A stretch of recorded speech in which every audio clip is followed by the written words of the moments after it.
Hello everyone, welcome to class series. और आज की इस वीडियो में जो हम हमारे लेवरेज का जो प्रॉब्लम सॉल्व करने जा रहे हैं वह उसका क्वेश्चन आपको स्क्रीन पर दिख रहा होगा। तो चलिए जल्दी से क्वेश्चन को एनालाइज करते हैं, फिर सीधे उसके सोल्यूशन पे चलते हैं। Calculate operating leverage. ठीक है, क्या बोला है? ऑपरेटिंग लेवरेज कैलकुलेट करना है अपन को। ऑपरेटिंग लेवरेज का फॉर्मूला क्या है? Contribution divided by EBIT। ठीक है। अब क्वेश्चन में डेटा क्या क्या गिवन है? Given data is equals to sales 5 lakh, variable cost 60% of sales. ठीक है, पर उधर अमाउंट स्पेसिफाई नहीं करा है, वह हमें कैलकुलेट करना है।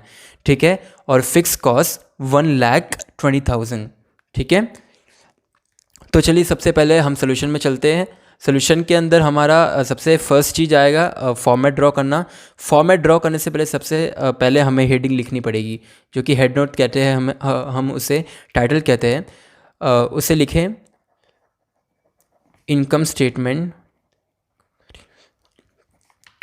showing the calculation of operating leverage है। जो EBIT का जो इनकम स्टेटमेंट का जो फॉर्मेट है उसके अंदर अपन को EBIT फाइंड आउट करना है। तो सबसे sales, variable cost, contribution, fix cost और EBIT, लास्ट EBIT आता है, क्योंकि कंट्रीब्यूशन ऑपरेटिंग लेवरेज का फॉर्मूला है contribution divided by EBIT, last वही होता है। ठीक है, तो हम यहाँ पर EBIT लिखेंगे। ठीक है, therefore we have written here EBIT, income statement showing the calculation of EBIT। Okay, ये तो अच्छा नहीं लग रहा है। हाँ, अब अच्छा लग रहा है। अब फॉर्मेट ड्रॉ कर लेते हैं। पर्टिकुलर्स, यहाँ पर लाइन नहीं छोड़नी है आपको। ठीक है, मैं यहाँ पर लाइंस ड्रॉ नहीं करूँगा, आप इसे ड्रॉ कर ले हुए अच्छा लगेगा। हो सकता है तो मैं लास्ट में ड्रॉ कर लूँगा। Particulars amount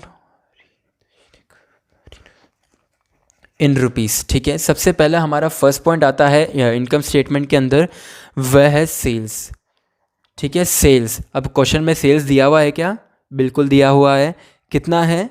5 lakh rupees. Already जो फाइनल अमाउंट है वो गिवन है, दिया हुआ है। तो यहाँ पर मैंने सेल्स 5 लाख रुपए लिख दिए। ये लाइन्स आप ड्रॉ कर लेना ऐसे। ठीक है, नेक्स्ट आता है हमारा लेस वेरिएबल कॉस्ट। सेल्स के अंदर हमारा वेरिएबल कॉस्ट लेस होगा। यहाँ पर क्या दिया है? 60% ऑफ सेल्स में से डिडक्ट होना चाहिए यह वेरिएबल कॉस्ट। ठीक है, तो हम देखते हैं सेल्स कितना है? 5 लाख। मैं यहाँ पर वर्किंग नोट करके बताता हूँ। 5 लाख इंटू 60% बोला है किसका? 5 लाख रुपए का 60% कितना होता है?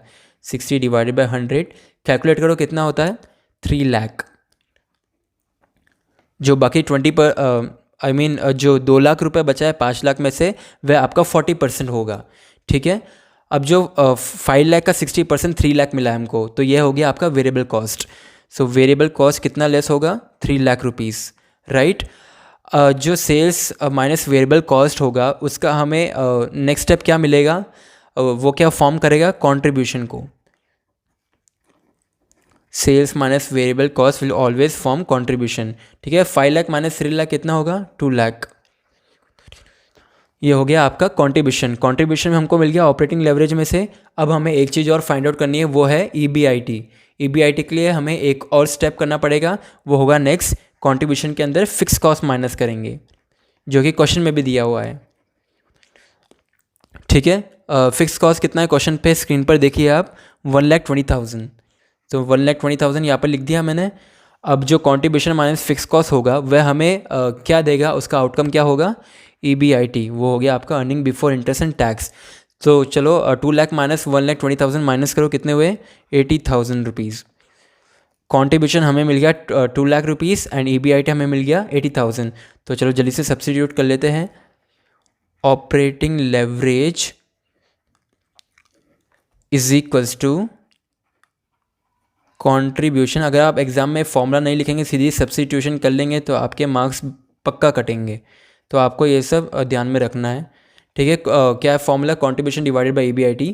कंट्रीब्यूशन क्या है? 2 लाख रुपीज़, जो कि हमें सेल्स माइनस वेरिएबल कॉस्ट से मिला। नेक्स्ट आके EBIT क्या मिला हमें? 80,000 रुपीज़, जो कि कैसे मिला हमें? कंट्रीब्यूशन माइनस फिक्स कॉस्ट, यह था हमारा। सो इसे डिवाइड करो, 2 लाख डिवाइडेड बाय 80,000 2.5 आ रहा है। तो ऐसे ही छोड़ देंगे क्या? नहीं, हम लिखेंगे therefore operating leverage equals 2.5 times, ये सारी चीज़ें लेवरेजेस टाइम्स में डिनोट होगी, रिप्रेजेंट होगी। ठीक है, यह है इस क्वेश्चन का आंसर।